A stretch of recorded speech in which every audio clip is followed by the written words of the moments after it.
سبحان اللہ، تمہاری جنت انہی کے قدموں میں ہے۔ تو یہ مسلمانوں کی زندگی ہے، اور رشتوں کی یہ قدر ہے، اور رشتوں کی یہ عظمت ہے۔ بوڑھا ماں باپ گھر کا سرمایہ ہے، دولت ہے، برکت ہے، دنیا کی بھی برکت ہے اور آخرت کی نجات کا بھی ذریعہ ہے۔ آپ علیہ الصلوۃ والسلام نے فرمایا، والدین کے ساتھ حسن سلوک کرنے سے، ان کی خدمت کرنے سے، ان کا جی خوش کرنے سے اس دنیا میں بھی آدمی کے رزق میں برکت ہوتی ہے، آدمی کے رزق میں اضافہ ہوتا ہے۔ بعض نیکی ایسی ہوتی ہیں جس کا بدلہ اس دنیا ہی میں ملتا ہے، جیسے ماں باپ کی نافرمانی اور ماں باپ کو تکلیف دینا، یہ وہ جرم ہے کہ مرنے سے پہلے آدمی اس کا اثر ضرور دیکھتا ہے اپنی زندگی، مرنے سے پہلے اس کی سزا اپنی زندگی میں ضرور دیکھتا ہے۔ اور ایک یہ ہے کہ ماں باپ کے ساتھ حسن سلوک ہے، ان کی دعائیں لینا ہے، ان کی خدمت کرنا ہے، تو دنیا کے اندر بھی اللہ اس کے رزق میں برکت عطا فرماتے ہیں، اور اللہ رب العزت اس کے رزق میں اضافہ فرماتے ہیں۔ ایک موقع پہ اللہ نے قرآن میں جب اپنی بات کی نا، ایک جملہ کا بس، اللہ تعبدوا الا ایہ، اور جب بات اماں ابا کی آئی تو کم از کم 7 جملے کہے۔ اپنی بات کہی ایک جملہ، اللہ تعبدوا الا ایہ، والدین کی بات آئی، وبالوالدین احسانا اما یبلغن عندک الکبر احدهما او کلاهما فلا تقل لهما اف ولا تنهرهما وقل لهما قولا کریما واخفض لهما جناح الذل من الرحمة وقل رب ارحمهما كما ربياني صغيرا۔ اتنی طویل بات کی جب ابا اماں کے ساتھ اس نے سلوک کی بات آئی، اور خصوصاً جب ماں باپ بوڑھے ہو جاتے ہیں، ان کے اعصاب کمزور ہو جاتے ہیں، برداشت کم ہو جاتی، اب وہ خدمت کے زیادہ محتاج ہو جاتے ہیں، اب وہ خدمت کے زیادہ محتاج ہوتے ہیں، اور بسا اوقات دماغ کی کمزوری کی وجہ سے بچوں کی سی ان کی عادت بھی ہو جاتی ہے، کچھ چچڑا پن بھی ہو جاتا ہے۔ تو خاص طور پہ زندگی کے اس مرحلے کے لیے اللہ نے اولاد سے کہا ہے، دیکھو اف نہ کرنا، تکلیف نہ دینا، کندھے جھکا کے رکھنا، ہر وقت خدمت میں رہنا، خدمت میں رہنا، کندھے جھکا کے رکھنا۔ خاص طور پہ یہ جو زندگی کا موسم ہوتا ہے، جب پوری قوت اعصاب کی کمزور ہو جاتی ہے، بس وقت ساری توانائی زبان پہ آ جاتی ہے کہ وہ کہتے ہیں کہ میں بولتا رہوں، یہ سنتے رہے، اور بس اوقات ان میں ایسی عادت اور ضد ہو جاتی جیسے بچوں میں ہو جاتی۔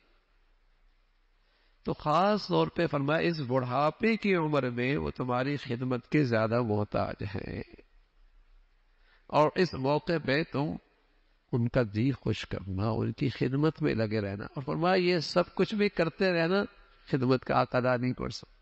اللہ سے درخواست کرنا، رب ارحمہما کما ربیانی صغیرا، اللہ تو ان پہ رحم فرما دے جیسے یہ بچپن میں ہم پہ شفقت کیا کرتے تھے۔ تو ماں باپ سرمایہ ہے، دولت ہے، ان کی خدمت کی سعادت مل جائے، ایسی اولادیں بڑی خوش نصیب ہوتی، بڑی خوش نصیب ہوتی ہے۔ ماں خدمت کی زیادہ محتاج ہوتی ہے، اور باپ کا حق عزت کا زیادہ ہے۔ ہاں، بس اوقات آدمی ماں سے زیادہ بے تکلف ہوتا ہے، باپ سے اتنا نہیں ہوتا، تو ماں خدمت کی زیادہ محتاج ہوتی ہے، اور باپ عظمت کے لحاظ سے، عزت کے لحاظ سے اس کا حق بڑا ہوا ہوتا ہے، اس کی اطاعت، اس کی فرما برداری۔ ایک بات اور بھی ہے، جب ابا اماں کی آپس کی بات میں رائے مختلف ہو، اماں کچھ اور کہہ رہی ہے، ابا کچھ اور کہہ رہا ہے، اور وہ کام جائز ہے، حرام نہیں، ناجائز بات یہ بھی نہیں کہہ رہی، ناجائز بات یہ بھی نہیں کہہ رہی، اب اولاد کس کی مانے؟ اب اولاد کس مانے؟ تو حکم ماننے میں باپ کا حق پہلے ہے، باپ کی مانے، اس لیے کہ اس موقع پہ عورت کو بھی شوہر کی ماننی ہے، اس موقع پہ بیوی کو بھی شوہر کی ماننی ہے، اس موقع پہ اولاد کو بھی باپ کی ماننی ہے۔ حکم ماننے میں باپ پہلے ہے، خدمت میں ماں زیادہ محتاج ہے۔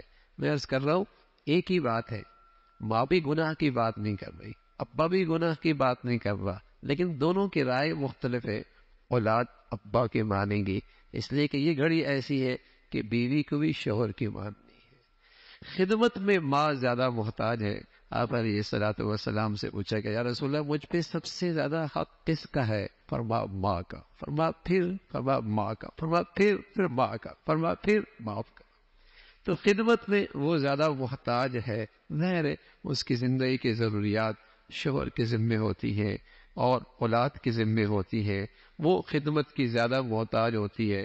تو عزت میں، حکم ماننے میں باپ ہے، احترام میں باپ ہے، خدمت میں ماں زیادہ محتاج ہے، لیکن وہ اولادیں بڑی سعادت مند ہوتی ہے جو باپ کو بھی پورا حق دیتی ہے اور ماں کو بھی پورا حق دیتی ہے، اور اس موقع بڑا آزمائش کا موقع آتا ہے، بیوی کو بھی پورا حق دیتے ہیں۔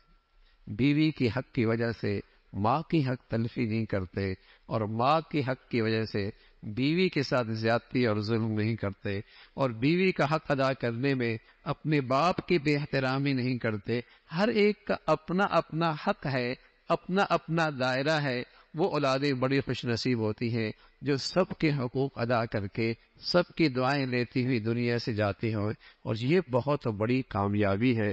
فرمایا جنت ہے، جنت، فرمایا ماں باپ جنت ہیں، اور ایک روایت فرمایا جہنم بھی ہے۔ مانو گے جنت میں جاؤ گے، نافرمان رہو گے، ناراض رکھو گے، تکلیف دو گے، جہنم میں ہے۔ اللہ رب العزت ہمیشہ ہمیں اپنے والدین کے قدردانی نصیب فرمائے، اور جن کے چلے گئے ہمیشہ انہیں اپنی دعاؤں میں اور ان کے لیے بخشش کرنے کی اللہ توفیق نصیب فرما دے۔ اللہم لک الحمد کلو ولک الشکر کلو۔